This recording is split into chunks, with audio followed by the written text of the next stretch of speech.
Well, Harvey, first off, welcome to the board of Lincoln City. I guess the first question is, a year and a half on from investing into the football club, why did you feel now is the right time to make that step to become a director? Right, Rob. Well, it's a pleasure to be on the board. It's been something that has been part of our plan from the beginning. This is a long-term investment for our family. It's something where we've said, look, this is going to evolve over years. And let's get started with an initial financial contribution.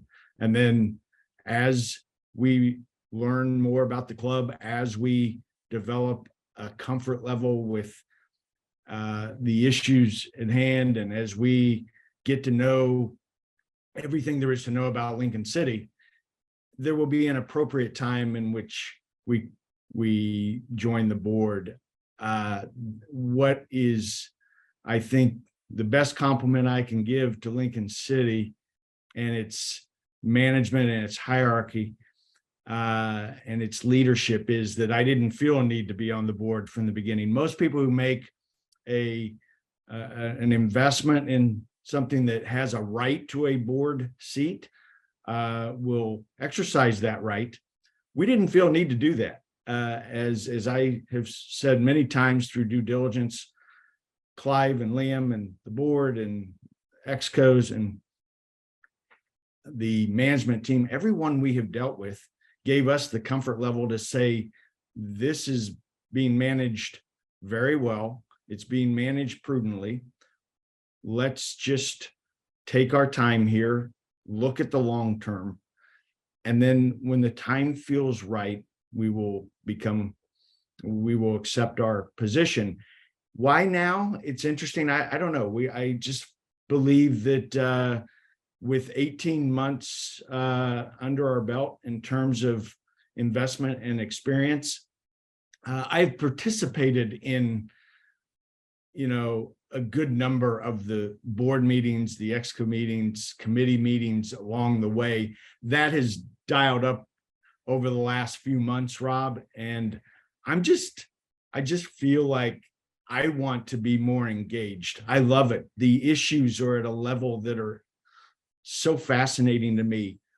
We've had a chance to learn about not only the club, but the EFL and the entire pyramid, and understand the inner workings of what's going on in English football. And so it felt like, now's the time. And look, this is just a natural progression that we've expected all along. This is not the American takeover, I can promise you. This is us trying to add value to what is going on with the club, Clive and the entire board. And it just felt like we can add value. At least we hope we can. And let's just get more engaged. I was going to say, on the front of being involved more in the football club, how do you see it changing, or do you see it changing now you've become a director? Or is this more of not necessarily a box ticking exercise, but something that actually won't see your role change as much within the football club? I don't know that my role will change very much at all. And I believe the reason for that, Rob, is because everyone has engaged me to this point. They didn't feel like I had to have the official board seat. It was, Harvey and his family are now a significant investor in the club. Let's completely engage him to whatever extent he would like. And so I have been in the information flow. I've been in the committee deliberations. I've focused on the issues. To this point, I've done mostly listening, because I had a lot to learn. I will tell you, I'm not going to kid you to say that I knew a lot about what was going on, not only with the club, but English football. So I've had an education, and they've been patient with me. Well, there'll be in many discussions, Rob, and I said, can we back up? Can you give me a little bit of history here? whom are you referring to, and what issue, and how does that play in the EFL? So I've had a lot to learn, and they've been patient with me. I may have, I want to continue to listen because, look, this club is well run. It does not need me to come in and start changing things. And that's the furthest thing that is on our mind. We just would like to sort of have that official seat, and if we can help in some way, we want to help. Financial assistance is only one component. We'd like to be able to add value, and that's why we'd like to step up our engagement, and that's why I felt like Graham Rossini would be adding tremendous value to what we're trying to accomplish at the club. Yeah, we'll move on to Graham in a second. Just on the point you mentioned, how it's not an American takeover. Some people will remember Clive Nates coming on and the club's board as a director, and look where that's led to. Would that ever be the case for you, do you think, or do you see that you're happy with how things are at the moment? I'm very happy with the way things are. I never miss an opportunity to remind Clive that he's going nowhere. He is this club. He is the reason that this club has gravitated to where it is. And I'm just, my relationship with him is just absolutely as special as I could have ever envisioned. He just has a way about him that has impressed me to no end. I'm learning something from him every single conversation. He is the reason, along with just the club in general and the supporters and the management approach. But it was Clive, who gave me the confidence that Lincoln City is the right club. I can't predict what will happen years and years from now. We're in this one day at a time, and one match at a time, and one issue at a time. But we're looking at this solely from the long-term perspective. And I will tell you, the reason I don't feel a need to be tremendously engaged is because of the decision-making process of the club. It looks at all issues on a long-term basis. We've watched other clubs in the EFL and even in the Premier League who are forced into short-term decision-making, and that's dangerous for a club. When you are under the sort of the financial guillotine and you have no choice but to make short-term decisions at the expense of the long-term development of the club, that's a dangerous position. We've seen it with other clubs. We avoid that. We don't want that. Every decision made is for the long-term benefit and long-term development of the club. And each step of the way, if we can just continue enhancing the club in some way, look, the pitch, Stacey West, the lounge enhancements, the fan village, these are things that, we just have to keep taking step by step. And when I say day to day, it's with a long-term approach, but each day we just take it and we say, let's manage the day. Let's see how we can make Lincoln City better today, but always with a long-term approach. So I don't want anything to change. I want Clive to be our chairman. I mean, Jay Wright, our vice chairman, David Lowe's. I mean, these guys on Football Exco and Exco, I gotta tell you, Liam Scully, I've said it so many times, I put my head on the pillow every night with comfort. I can be 5,000 miles away and not worry about it. As for Graham, then, when did you two first meet? When did you two first come together, and how did you get to know one another? Graham and I have had a relationship for well over 20 years. My goodness, it could be up to 30 years from now. He initially, he was the director of baseball operations at my universities that I graduated from, the baseball program there. And he was just out of college. He worked for the program, and then he became director of baseball operations at this collegiate program at Arizona State. I'm a big Arizona State fan, as you might guess, as a graduate. And we got to know each other. And it was, for someone who was just out of college, his level of maturity, his level of professionalism, his ability to be a deep thinker at such a young age. I mean, he was in his early 20s. He just caught my eye at an early age. I said, this person is going somewhere professionally, quickly. And he maintained that position at Arizona State baseball for a number of years. But then, as should have been the case, the major leagues noticed him as well. And so the Arizona Diamondbacks, which is the Major League Baseball club here in Phoenix, recognized him and hired him. And he went on to have an incredible 13-year career with the Diamondbacks. And all along, we stayed engaged. And even though we eventually had an investment at the San Diego Padres, Graham was just someone who I just kept my eye on. And as our personal relationship developed, so did our professional relationship. We spoke a great deal about sport in general and the administration of sport and the development of sport. And I would have always loved to get him over at the San Diego Padres. I could never pull that off. He loved Phoenix so much. I never wanted to put him in the position. I got a lot of friends at the Diamondbacks as well, so I didn't want to raid them of their talent either. But we just maintained this relationship that has just grown professionally and personally. He then decided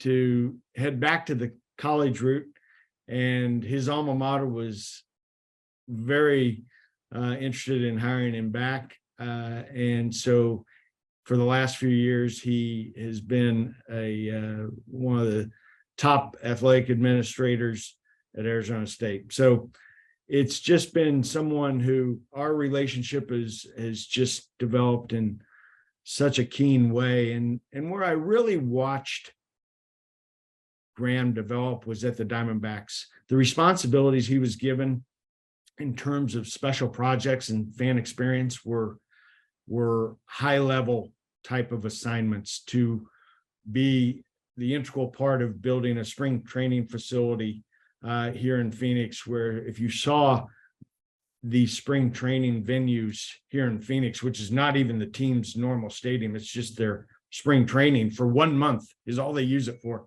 their major league team. He was integral to building that facility. He helped develop their facility down in the Dominican Republic, where most major league clubs have development facilities in the Dominican. He was a big part of that. He was a big part of bringing the World Baseball Classic to Phoenix. I mean, he had some incredible assignments, mainly not only on the venue and facility side, his ideas of fan experience are just special. When you go to a sporting event with Graham, I'm not sure he watches the event. He's spending his entire time looking at the venue and saying, that signage is good, that signage could be different. Are we taking care of our fans this way? How could we improve that? How could we improve the seating? Is it as clean as it can be? And I just turned to him and said, Graham, do you even know the score of the game you're watching? Because he's so entrenched in facility development and fan experience that's where I believe he's going to bring some tremendous value to Lincoln City. Not that we need tremendous enhancements. But our goal at Lincoln City is to continue developing the club in every way possible. So let's continue to look at LNER Stadium. What can we do? And it's not always about having money. It's about having thought. It's about having creativity. And how can we take care of our supporters? You know, we have 9,000 to 10,000 people who come to us each match, and we want them to go away with a tremendous experience. Of course, we always want to go away with 3 points, but in addition to that, we want them to go tell people, you know, I went to the match and I just felt like I was welcomed there. I felt comfortable in the venue. I felt safe. I felt like I could have good food, good drink. And I just, you know, yes, the match is the reason we're going, but we want to have the entire experience. And I know no one more capable of that than Graham Rossini. And bearing in mind, he has been at the top of the game in terms of baseball, as you mentioned. You couldn't get him to your team, but how did you convince him to be involved with League One, you know, third tier of English football, Lincoln City? So as we were going through sort of the club due diligence over the last few years, looking at various clubs, he knew we were in that mindset. And he was a baseball guy through and through, but he started to get a little twinkle in his eye when I would talk about European and English football. And I think he sort of became a little interested as I was going through our process of looking for a club investment. I think he sort of kept an eye on it and said, you know, I'm intrigued by that. I think I'm going to get this right. I believe it was his honeymoon. It may have been another trip, but I believe he went to PSG with his wife for a match. And I think that really opened his eye to saying, wow, there's a whole world of football out here that I didn't know existed. So as we started to narrow in on Lincoln City, I engaged him just as sort of a sounding board and said, hey, would you take a look at this? Just what do you see here? And I think, you know, as I was learning about the club, he was as well. And I could tell he was intrigued. I said, well, look, I'm going to need help because we'd like to take a significant investment. The club is well run. I don't feel the need to be engaged day to day or be in England doing this, but I could use some help in terms of how can we add value here. And he jumped right in. I said, would you make a trip? He said, I'm in, let's go. And so he came at the end of the season last year. He came to the gala. There's that one picture of he and I at LNER Stadium. I think it went out yesterday or today, and everybody saw how tall Graham is and how short I am. So that was real good. I'll have to thank Graham for that. But I think when he looked at the club, he met the people, he saw the facility. He's a traditionalist, even though we want to be on the cutting edge of enhancing Lincoln City in every which way we can. He's a traditionalist. He's a loyalist to the game. He respects the game. I think it's the charm of Lincoln City and the charm of English football that has really attracted him. And I believe he returned from his trip to Lincoln saying basically what I said.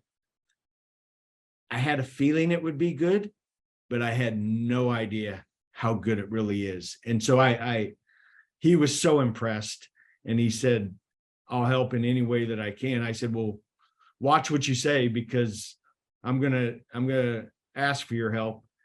And because of our level of investment, we have the right to now a second board seat, and So even though I'd not even taken the first seat, we got to a point now where we're entitled to a second one. I said, Graham's the right person for this.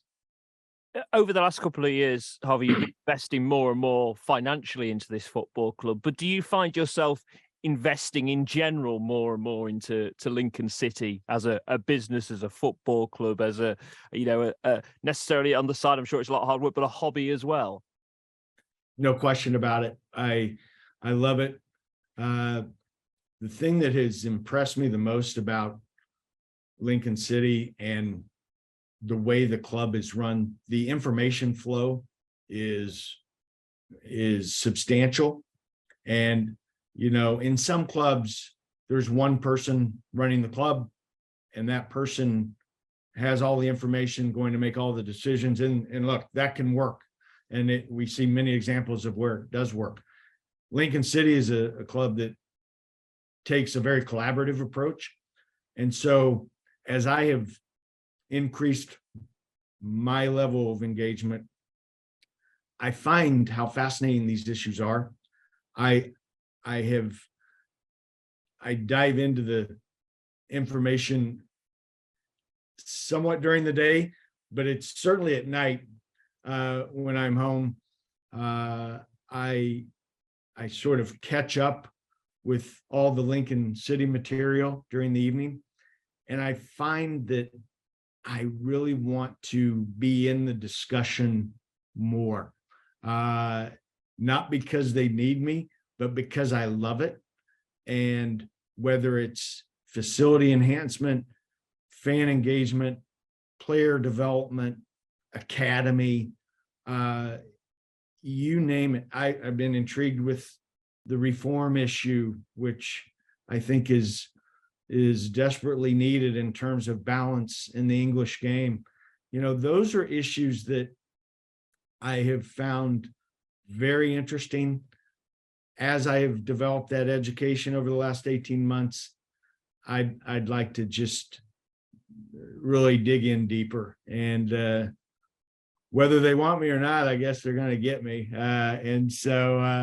But again, the level of the discussion on each of these subjects, no matter what they are, I'm just so impressed when you Liam sort of guiding us through, and Clive and Jay and David. I mean, I tell you, the level of talent, any organization, whether it be sport or commerce or wherever it is, this is a talented group. And I know I say that each time during these interviews, but the further involved I get, the more impressed I am with each and every person. And in terms of yourself and your family and future investment, is there a plan for future investment? Do you have a plan in place for what you're going to do with Lincoln City and investing in it going forward? That's a good question. We don't really have a specific plan or goal. We've just done it one step at a time. We took an initial investment at the window last year. We added a little bit more. We just added a little bit more here in February. I think everything that we need to do at Lincoln City has to be done on a calculated approach. We don't have the luxury of sort of throw everything against the wall, throw as many resources at it as we can. We just don't have that capability. Not just from a financial point of view, but just from the standpoint of running the club. We have to do things in a very methodical, calculated way, one step at a time. If we see an enhancement to LNER that can add value, let's do that. If there is a player out there, look, Ethan became available there in the window, and we just said he looks like a special player, and we saw him on the pitch on Saturday add tremendous value. Those are just steps that you take we don't have the ability to do what Chelsea's doing and throw 330 million at the window or whatever it is at one time and say, we're just going to gather all the talent we can and just see where we go from there. And that's by no means a criticism of Chelsea. That's kind of our family Premier League team. We like Chelsea. We love Chelsea.